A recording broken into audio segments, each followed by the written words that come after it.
Hello, Lois. Thank you so much for joining the Introscope Spotlight on Internal Communication series that I run on my blog and my YouTube channel. It's a delight to have you on my show because I know I had an opportunity to speak to someone from the Canary Islands, and it's a pleasure. So just to give you the background, so I speak to thought leaders about different aspects of internal communications and how it links, Mhm. and it's a conversation just to strengthen the knowledge and understanding of practitioners out there. So this blog and this YouTube channel is viewed by people from around the globe. So before we get started, Louis, if you could quickly introduce yourself for our viewers. All right. Well, first of all, I need to thank you very much for having me in your podcast, or vodcast, I should say, because we're doing video as well, right? It's a pleasure to be here, and basically we're going to be talking a bit about one of my favorite topics du jour. So that's going to be interesting.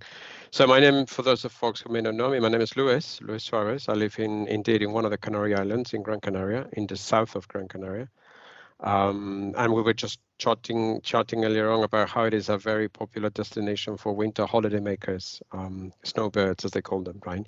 So a little bit about my work trajectory. I have been working in the space of knowledge management, learning, collaboration, communications, online communities, and social tools now for 25 years, of which 18 I was working at IBM. And then I became an independent in 2004, which is what I'm currently doing. And at the moment, I work for a small firm called Panagenda, a software firm where we do a lot of work around data analytics and making sense of how people collaborate when they use different tools, and hopefully turn all of those different data entry points into actionable insights that various different senior executive leaders or business units can make use to help improve the overall, nowadays it's called digital employee experience, right? So eventually the overall user experience of knowledge workers interacting with all of these different tools. Right, fantastic. I mean, this is a very interesting area, and I'm also quite passionate about it, although not much is done in this space, or at least talked about it. So my first question to you is, communicators are always short on time, and when we are doing our campaigns and work, we don't really invest a lot of time in data analytics and knowledge management because of the paucity of time. So what, according to you, and how can this become most mainstream in the function is my question. Well, I think what is important from this question, as I get to reflect on it, is that somehow we seem to, especially with communicators, there seems to be this sense of urgency. You need to be first, always Right. first in delivering the message, right? And if there's one thing that I learned about both, analytics and knowledge management, is that it's not about speed, it's about effectiveness, right? It's about, what are the data sets that you have? How can you make sense of the different data entry points? What kind of insights can you gather? What kind of decisions can you make, right? And those decisions obviously impact in terms of how people communicate, how people collaborate, how people share their knowledge, in a way, KM. So I think that to get the most out of those two fields for communicators, we need to identify first, they need to slow down, right? I need to slow down to say, that as much as an important and relevant speed is not everything. And sometimes if you try to understand the effectiveness of your communications, you need to look at the other side of the spectrum, which is essentially your audience. And in order to understand your audience, you have two choices: either ask them directly, which we know you won't do because you don't have time, right? Right. Or use analytics to give you insights, not just in terms of the traditional vanity metrics of how many clicks, how many opens, how many reaches or whatever, but more about the impact about what you do with that communication, right? And let's face it, we live in very extraordinary times, where through the pandemic and everything else, we have understood that we need to rely perhaps a lot more heavily in all of these various different digital tools in order to get the message across, right? So that face-to-face communication is perhaps a bit fading away in a way, not disappearing, but fading away. Right. So I think it is important to understand that kind of impact, right? And usually when people tell me, okay, so how do you define impact from a communicator's point of view? I said, well, usually it's about, for me at least, my personal view is about persuasion and influence.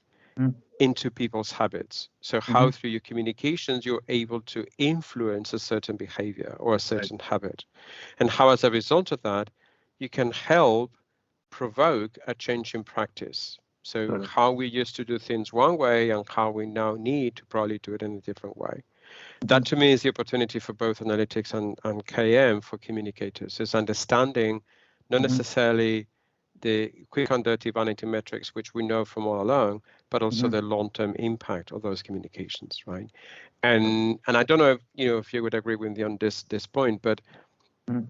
generally speaking, organizations have not been very good at communicating, at Mhm. least in my experience. I have worked, doing consulting with hundreds of organizations over the years, and it's one of the Achilles heels from every organization. Right. I have always told people that I prefer people to over communicate than not communicate at all, Right. right? And I think that when we talk about the use of these digital tools, I Mhm. don't think that we're communicating enough with Mhm. impact.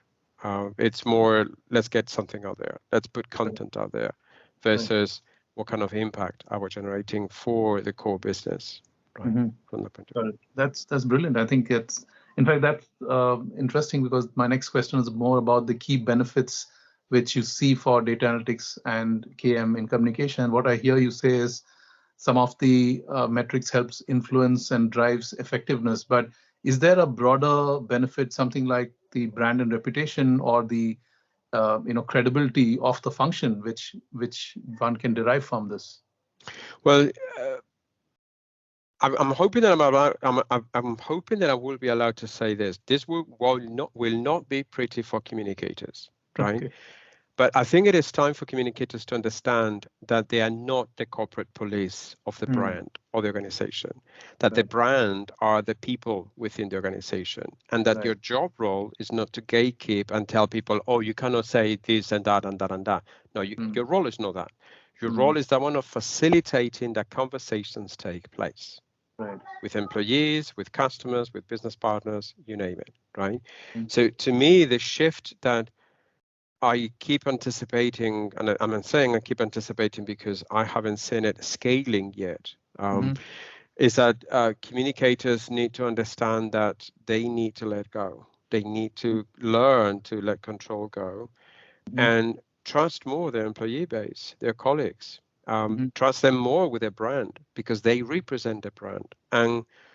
And frankly, unless you are an asshole, and excuse my French, everyone tries to do their best. They're right. trying to be professional, hardworking connectors, trying to do the best that they can their jobs because that's what they were hired for. So Right. give them some credit.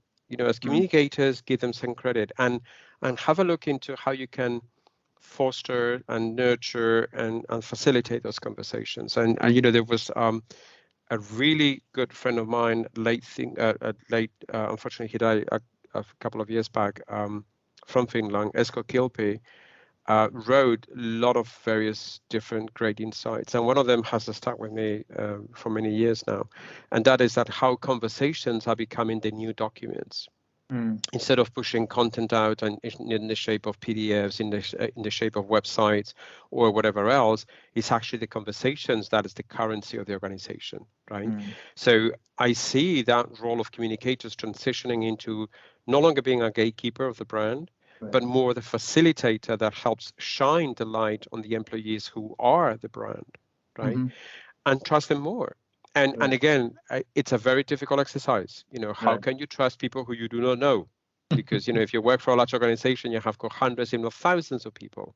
Right. That's where analytics comes in to Right. understand a little bit how these Right. people interact, right? How Right. people, why they collaborate the way they do, who do they go, and why did they go to XYZ person, who is the go-to expert, right? Who is the go-to communicator, natural communicator. So analytics can tell you all of that, right? Right. And then from there onwards, communicators have got that unique voice to Mm, amplify those messages. So be more mm, of an amplifier than a mhm, gatekeeper. That's usually what I tell them. And make use of the tools that you have available at your disposal, analytics, KM, and whatever right. else, to make sense of it. And one of the things that is really important, and especially as a result of the pandemic and the uncertain times that we're currently going through, is that communicators will probably need to stop thinking that they know it all. Mm. No one is perfect. Right. It's much better to understand how and where we are vulnerable, and Mm-hmm. then rely on our networks, our colleagues to help address those potential weaknesses and turn them into strengths, right? Right. That's when communications becomes really powerful. Why? Because it's a two-way street as opposed to one-way push street, Mm. right? We rely Fantastic. on that back and forth, and as a result of those conversations, we'll become better at what we do at work. Great. I mean, I think there's music to my ears because I'm also a strong advocate of employee advocacy and the fact that you need to let go of control and the fact that employees know more than the corporate brand team, so to speak. But I wanted to ask you, based on your work and the experience that you have from consulting, are there any examples of cases where you have been able to open the eyes of leadership and communicators saying, hey, you know what, this analytics told me a great story and I need to do something about it now? If you put in the word there, leaders, the answer is no. If you're talking about other, business units, groups, and everything else, yes, there are many stories out there in terms of how people have been using analytics to listen to what employees say, right? Unfortunately, leaders, I don't know why. Well, I think I know why, but it's probably not very politically correct for this conversation, maybe some of the time, because it requires a lot of swearing as well. So I'm taming myself here. But what is interesting is that I don't know why leaders are so afraid to be part of that conversation. Mm-hmm. If there's one thing that I see also from communicators is that they have the ability to be the bridge between leaders higher up in the hierarchy, whatever else, and people in the trenches. And I love one thing that you mentioned earlier on about employee advocacy. They Mm-hmm. know better than anyone else in the organization the work that they do Exactly. Yeah. and why are they doing what they're doing, right? Mm-hmm. And sometimes it works the extra mile for leaders to tap into that and listen through those Right. communicators and they themselves Right. what's been said. I mean, one of the things that I have seen a lot of progress with, and especially like I mentioned before, groups as opposed to leaders, is that I have been heavily involved working with social tools and especially enterprise social networking platforms for like 2 decades, right? And when they started taking the workplace by storm around 2006, one of the things that was said about those enterprise social networks is that they were an opportunity for everyone, but especially leaders, to engage in two-way communications with the employees and Right. no intermediaries, Yeah. right? So no one trying to manage that, but Yeah. leaders basically going there and listening in. Now, fast forward to 2020, pandemic kicks in, and we've been told to work from home for our own Mm-hmm. safety and health. And then eventually what we see is that leaders themselves are lost to Mm. get a grasp of what's going on within the organization because they're no longer in the office. They don't have people walking up to them face to face to tell them what's going on, right? Right. Now it happens all online, it happens all digital. And a lot of these leaders are not used to hanging out online. In fact, they Mm. are terrified of doing that. Why? Because they've never done it. Right. Yet, if they would open up the door to using these various different social and digital tools, especially the enterprise social networking tools, they would have a very powerful opportunity to understand what's going on by just listening to the conversations. Right. They may want to participate or not. That's up to them, right? If Mm. they want to add or whatever, be my guest, by all Mm. means.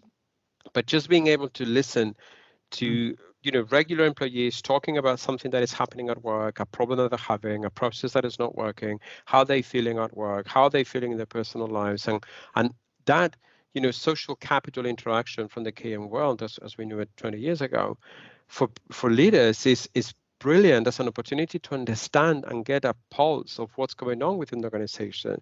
Dave Snowden talks a lot about building a human sensor network. So Mm. basically have thousands of employees who through these tools, they Right. converse and they talk about a lot of different topics. And Right. have you as a leader or leaders have the opportunity to tap into that, listen to it, participate, and as a Mm. result of that, make better decisions about things that really matter to employees, right? I Right. mean, everyone is talking about, and you probably have seen this an issue over the years about employee engagement, right? We need Right. to get our employees engaged, right? Well, what a better way of doing that by listening to them and what Right. they have to tell you, right? And sometimes it may come with the ugly truth, but in Mm-hmm. my experience, that's a very small fraction of all of the great things that they have got to tell you that you haven't been listening to, right? So to me, the examples, we haven't seen enough of those examples. I would want to see more. But for those examples to flourish, we need to help leaders understand that we need them to come down. We need them to be peers, equals to those employees, and have that two-way conversation. And if they struggle, this is the great role of communicators to help bridge those gaps and be able to help them communicate better bidirectionally, right? Because sometimes, it's intimidating to go and say, oh my God, my senior VP is watching what I'm writing. Or the other one, like, yeah, who's that person who's writing? I don't know that person, right? And communicators can be excellent to give context as to who these people are, how they're getting together, and become that, host to the party, right? Be the host to the party, and that party is the conversations that people have. Fantastic. Wow. I mean, this is amazing. I mean, this kind of thinking, I really wish the organizations have. So, going back to, so what can communicators, especially internal communicators, do to get more adept at these tools? Because I don't see them using it in everyday work. So how can they embed this better in their daily work? I understand that it's not their job.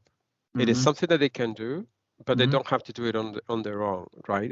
One of the things that I have always annotated, especially working with communicators, is because there seems to be this notion that they know it all, or that they should know it all, and therefore they cannot show any weaknesses or being vulnerable.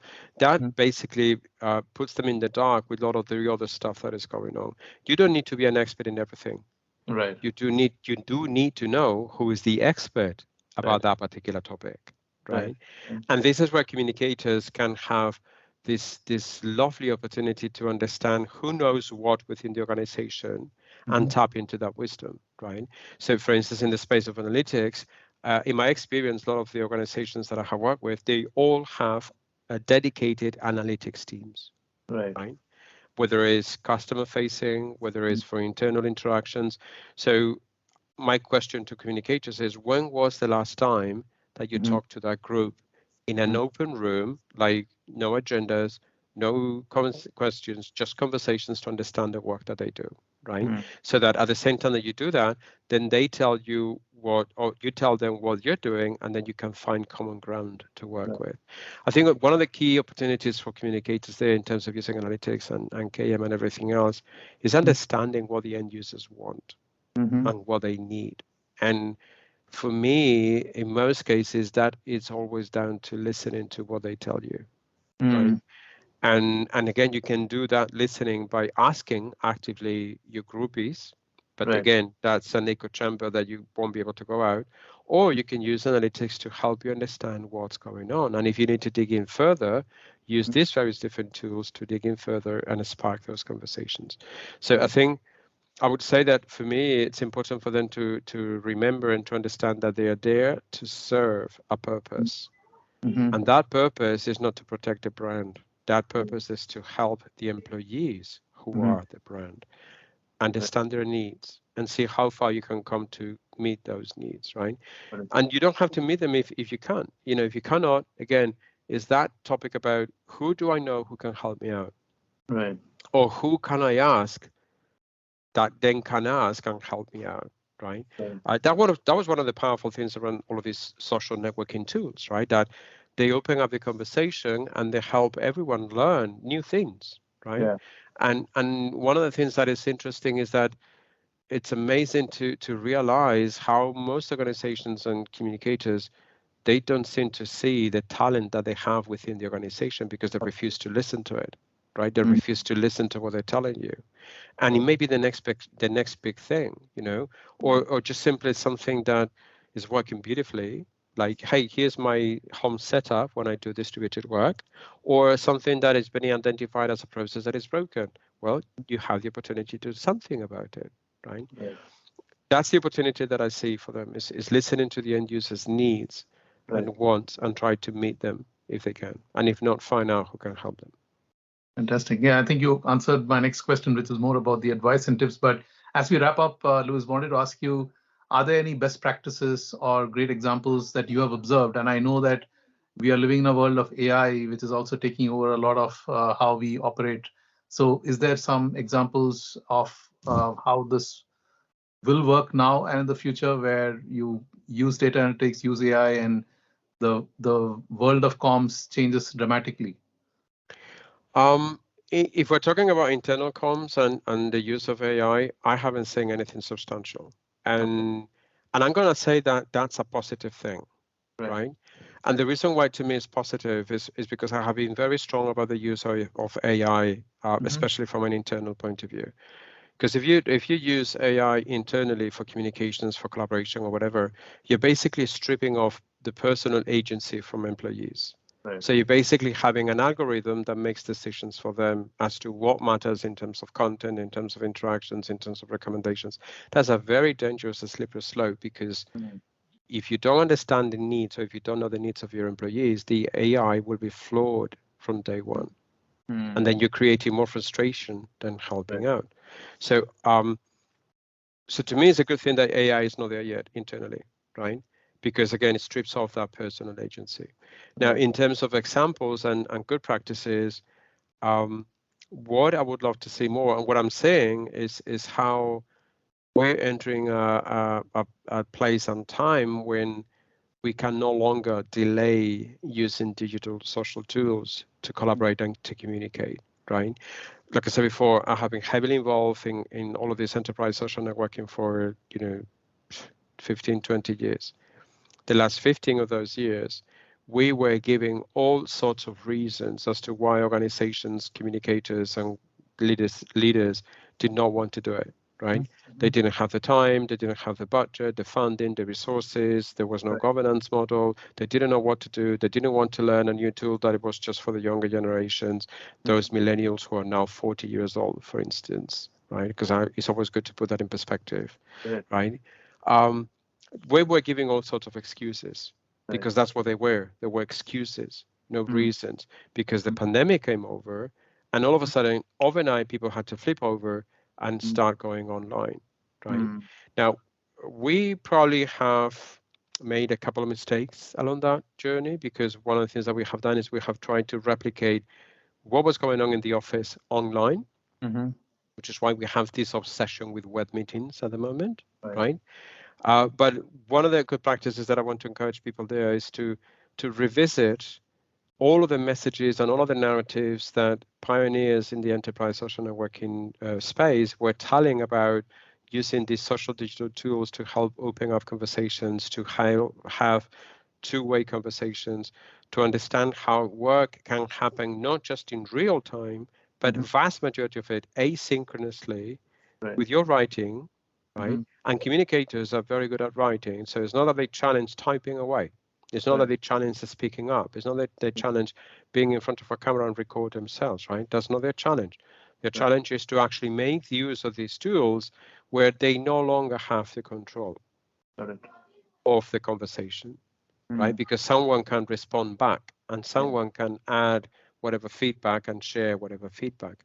So my good practice in there is to revisit those narratives.